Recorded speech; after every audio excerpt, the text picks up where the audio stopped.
Well, welcome to the week that we're focusing on auditory and visual processes and attention.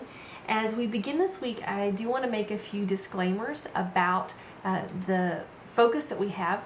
Listening is oftentimes dependent on your hearing, but also dependent on all your other senses. Hearing is labeled the first step in the listening process most of the time, and most of the textbooks will just say that.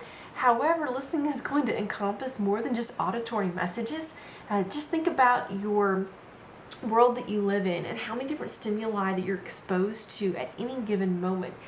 You're exposed to sights, smells, things, the way they feel. You can focus on so many different stimuli. All of your senses are going to take in the world around you, so it's not just hearing. And in this class, we will be focusing primarily on auditory and visual processes as it relates to taking in verbal and nonverbal messages. But this isn't an attempt to devalue any one source of stimuli. And really, a lot of research is being conducted related to the sense of smell.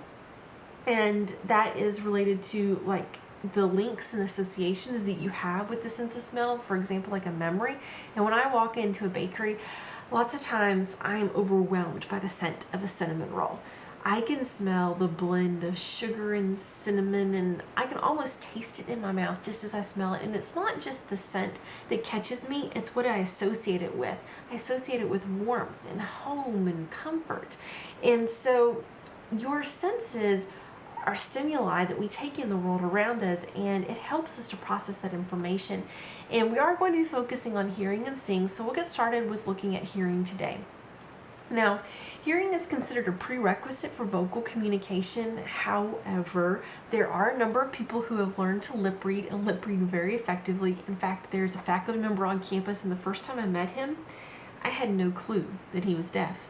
I thought he could hear me because he lip read so well and he could speak pretty articulately. And so it really just struck me as odd when I found out that he was deaf. I had no idea because he could lip read so well. Now, that is not the norm, though, for most people that are deaf. So usually you have to have exposure to hearing previously to be able to lip read very well. And so that leads us to believe that hearing is basically a prerequisite for vocal communication, but not in all circumstances. Brownell states that we live in a rich auditory world. And I really want you to think about that phrase, a rich auditory world. Have you ever just sat down and tried to listen to as many sounds around you as you can to really take in things like the rustling of the leaves because of the wind, or a fly that buzzes past your ear, or the sounds of somebody walking past and the cadence that their feet make as their feet hit the ground when they're walking, and the differences that people have in the way that they walk and their strides and their steps just by listening. It's really amazing all that we hear if we'll take the time, but most of the time we don't take the time. Now, the hearing process affects the way that we are then going to eventually interpret sound, because we need to hear it to then engage in the interpretation process. So it's important to understand what Brownell describes as the three-step process. And first we begin with the reception of sound. Secondly, we move to the perception of sound in the brain. And then thirdly, we're going to go to auditory association. Let's look first at a very simple model or diagram, of the ear. And I'll begin to describe how we engage in hearing. Now, sound waves will actually enter our outer ear, which is composed of the pinna and the auditory canal, lots of times just referred to as the ear canal. Many people don't think it's very important. However, the pinna actually helps us to determine the directionality of sound. So that way you can know when someone calls your name across campus, which area of campus they're in, so that you can meet up with them in just a minute. So it can be a very important component to the ear. Then you move into the inner ear and, middle ear, then inner ear. So let's look at a little bit more specific drawing and diagrams so that you can see those parts of the ear. As you move past the auditory canal, what you're beginning there is the middle ear. The middle ear is going to be comprised of your eardrum, which we basically say is the tympanic membrane.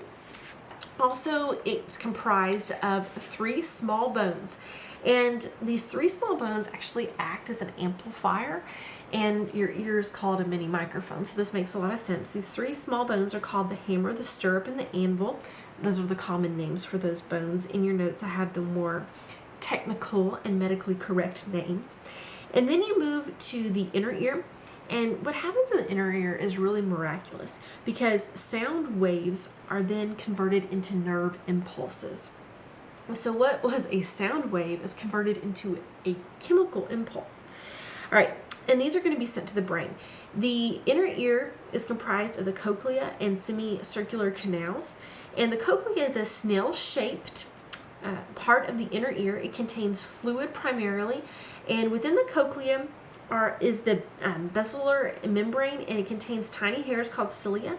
And those cilia are actually what end up vibrating and culminates in an electrical signal, which is interpreted then by your brain as sound. And there is an article actually on hearing that I posted as a link in your week 4 module. My brain wasn't thinking for a second there. And I really want you to read it. It's fascinating in terms of the miracle of sound and how we interpret that. What's also interesting, though, is the inner ear affects our balance. Many of you may have heard of vertigo. Vertigo is a physical condition which causes you to be very dizzy, and it can cause you to be very sick. It affects an enormous amount of the adult population in America. And so you think about your ear, not only does it affect hearing, but it can even affect your ability to remain balanced and stable and not feel nauseated. There are 3 levels of hearing that we look at: the primary, secondary, and tertiary levels of hearing. The primary level of hearing is going to be a voluntary process where you select the sounds you want to pay attention to, and you can ignore other sounds. And this is involving the central nervous system, in which you're able to make choices. The secondary level of hearing is going to encompass both the central nervous system and the autonomic nervous system, because it's both voluntary and involuntary, in that there are things in the environment that catch your attention. However, you still choose what you want to focus on. So there's a level of awareness within the secondary level of hearing. Then the tertiary level of hearing is really when we get into involuntary hearing. Sound intensity is going to demand our attention. So this involves the autonomic nervous system, and many of you may have heard a sound that you couldn't ignore. Like, for example, on campus when they test the alarm system, you can't ignore it, can you? Or, for example, when a car alarm goes off and you're walking right past it, there's no ignoring it. So these are the 3 levels of hearing.